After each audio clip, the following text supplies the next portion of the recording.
Vaboles kultūras nams janvāra 2. nedēļā pulcēja tautas deju kultūras kopējus tradicionālajā ziemas sadancī veco jauno gadu sagaidot. Vaboles pagasts jau tradicionāli viesmīlīgi uzņem deju kolektīvus, lai tie atkal satiktos un kopīgi atklātu jauno sezonu ar dejām un jautrām ziemas aktivitātēm. Pirms koncerta dejotāji pierādīja savu izveicību un kolektīvu saliedētību, pārvarot dažādas sportiskas disciplīnas. Sadancī šogad dalību ņēma 7 Daugavpils novada un 1 Ilūgstes novada deju kolektīvs. Vecā jaunā gada svinības radušās nesakritības rezultātā starp Jūlija un Gregora kalendāriem. Līdzīga atžgārnība raksturīga arī ziemas sadancim.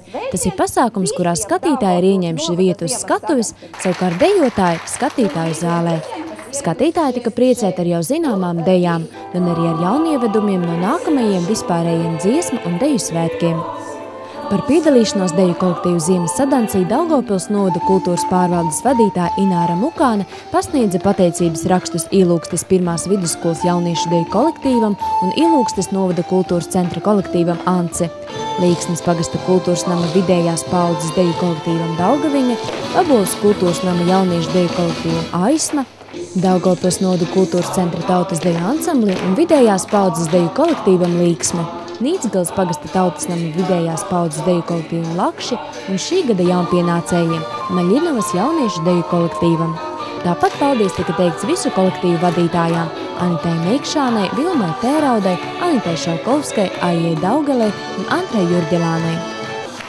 Vislielāko intrigu dejotājos raisīja ziemas sadanču sporta sacensību rezultāti. Spraigā cīņā uzrādot vislabākos rezultātus riņķu uzmešanā, viegļu volejbolā, ragaviņu vilkšanā, jautrajās stafetēs un citās disciplīnās, 3. godpilno vietu izdevās izcīnīt jauniešu deju kolektīvam Līksme, bet 2. vietu ieguva mājinieki Aisma. Un visbeidzot, apbalvojam Līksnes pagasta kultūras nama vidējās paaudzes deju kolektīvu Daugaviņa ar 1. vietu ziemas sadančas sporta spēlēs.